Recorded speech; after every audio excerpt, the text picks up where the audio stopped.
So, hallo zusammen, hier ist der Chris. Absolut Freestyle-Video. Ich habe jetzt hier die GoPro in der Hand und habe einfach mal die Drohne so ein bisschen auf den Tisch gestellt, die ich hier im Einsatz habe oder im Einsatz hatte. Wir müssen nicht verklüpfen wegen dem Chaos unten drunter, nebendran, links und rechts. Es ist auch ein Spielzimmer hier und die Kids geben auch gäbiges Gas. Und der Beppo auch. Ja, also ein paar von euch haben gefragt, wie es da so ist abgelaufen mit dem Drohnenhobby.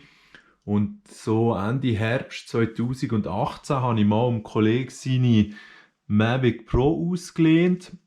Ich war am Anfang nur semi interessiert an Drohnenflügen, aber doch, das Interesse hat dann markant zugenommen.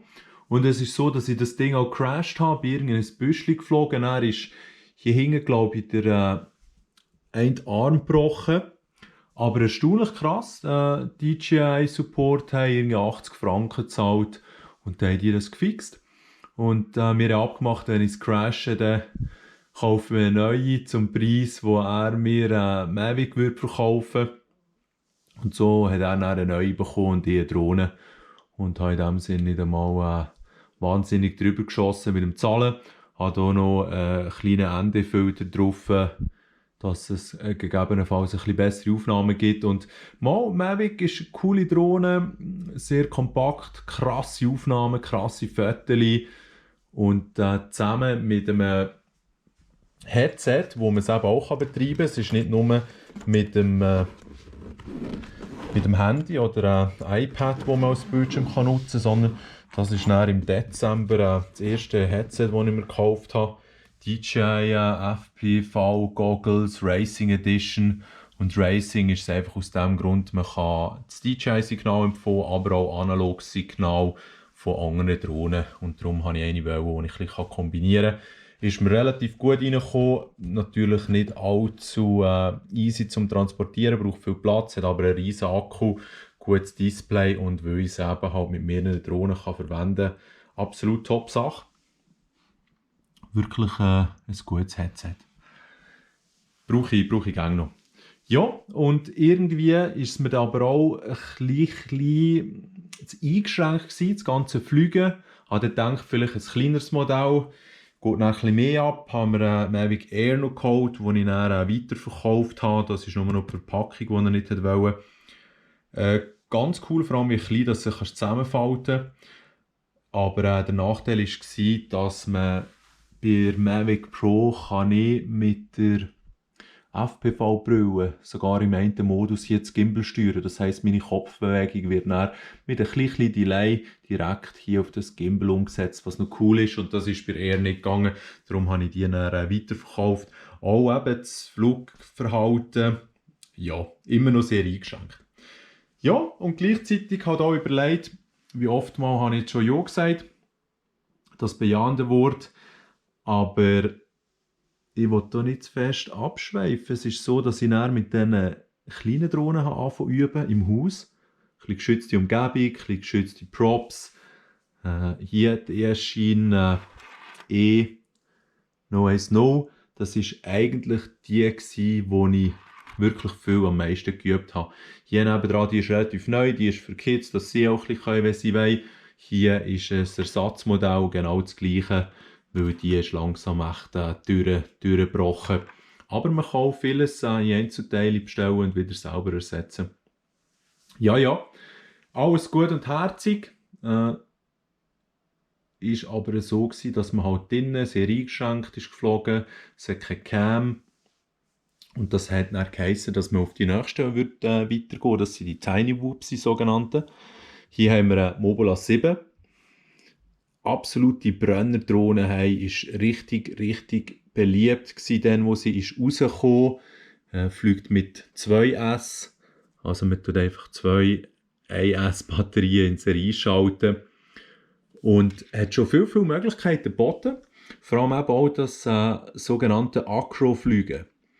Und Acro heisst einfach, dass wenn ich den Stick drücke, dass sie vorne runterkippt, also vorwärts fliegt, und dann loslasse, dann bleibt sie genau in dieser Position. Also nicht so wie beim Mavic oder auch beim Horizon-Modus, den ich auch bei Mobula einstellen kann natürlich, ist es nicht so, dass sie dann wieder zurück in die Horizontale flippt, sobald ich den Stick loslasse, sondern sie bleibt eben in dieser Position. Und das ist am Anfang ein bisschen tricky.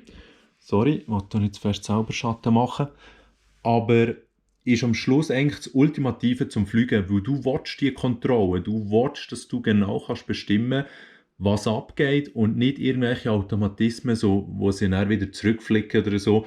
Darum habe ich nicht allzu lange mit dem Horizon-Modus, eben mit dem Stabilisierungsmodus geübt, sondern bin dann relativ gleich angeschaut und dann ist es losgegangen mit den Crashes. Hey, yes, Gott, hey, die Props hat sie alle richtig geschädert, aber super stabil auch, wirklich, wirklich gut unterwegs gewesen.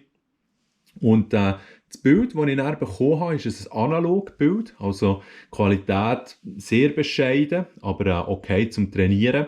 Also das heisst, die Cam, die da vorne drauf war,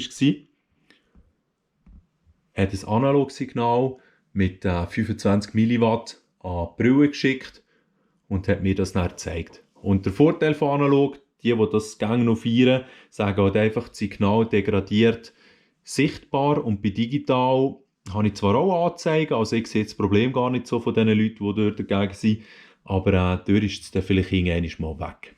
Ohne dass es vorher grosse Anzeichen gegeben. Aber das ist eben eigentlich, ja, nur geschwätzt, das stimmt nicht einmal.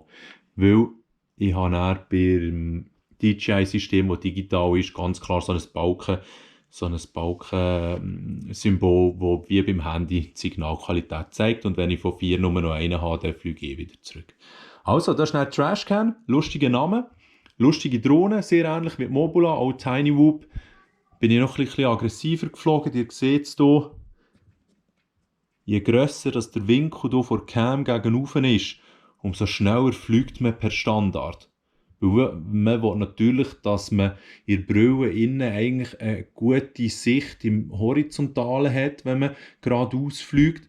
Das heisst, wenn die Cam ganz flach ist,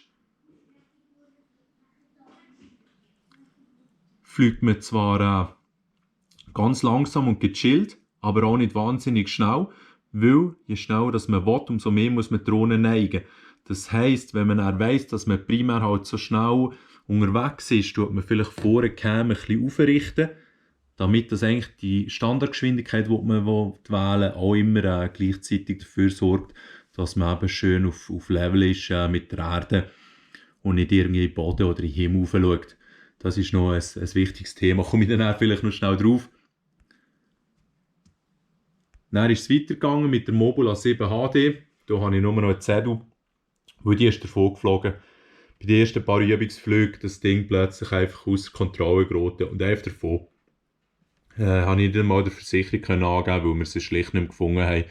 Ja, das ist eigentlich halt so die Erfahrung, die man vielleicht mal macht als Drohnenpilot. Nicht unbedingt eine schöne. Also, von diesen Tiny Whoops hat es dann so ein bisschen langsam auf grössere Säulen. Und das ist jetzt 2,5 Inch. Hier wird immer in Inch von Grösse geredet. Das ist hier vom einen Propeller bis über zum nächsten in der Mitte. Das ist, glaube ich, die Grösse, wenn ich jetzt hier nicht gerade völligen Müll erzähle. Und ja, ganz andere Qualität als Tiny Whoops. Also das ist dann auch schon massiv, das Ding geht ganz schön gäbig ab. Und das ist von Diaton 249 heisst die.